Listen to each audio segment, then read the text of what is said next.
Hello, tu écoutes ici un extrait du prochain épisode de Deux vraies vies. Si cet extrait t'a plu, fonce découvrir l'épisode complet dès sa sortie. Bonne écoute. Et l'idée c'était je pars à Bali et là par contre je me fous la paix pendant 1 mois et je me prends des hôtels, je me prends des petits cours de surf et je chill. Voilà, Trop je fais cool. ça. Et Bali, j'imagine aussi un rêve. Comment tu l'imaginais Bali avant d'y aller? Bali, il y a beaucoup d'Australiens qui vont, beaucoup de voyageurs qui vont. J'imaginais comme une île quand même assez fêtarde parce que j'avais beaucoup de retours. Et après, j'imaginais ça comme une île où on peut vraiment chiller, surfer, faire des trucs un peu culturels et se reposer, que c'est pas trop cher et tout ça.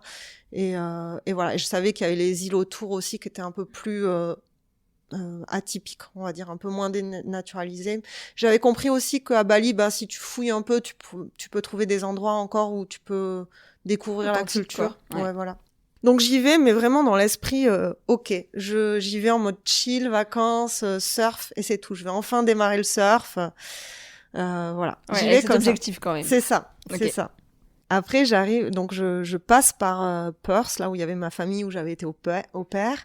Je voulais leur faire un petit coucou et je me dis, bon, je passe là et je vais à Bali. Et dans cet aéroport, complètement par hasard, je rencontre une femme, une Indonésienne, et on se met à parler assez rapidement.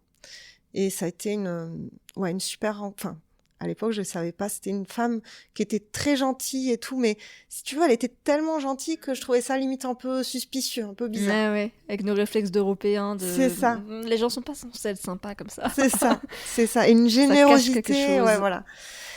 Et on arrive à Bali, elle me dit, mais viens avec moi, viens, on va chez un ami, viens, on va sur mon île et tout.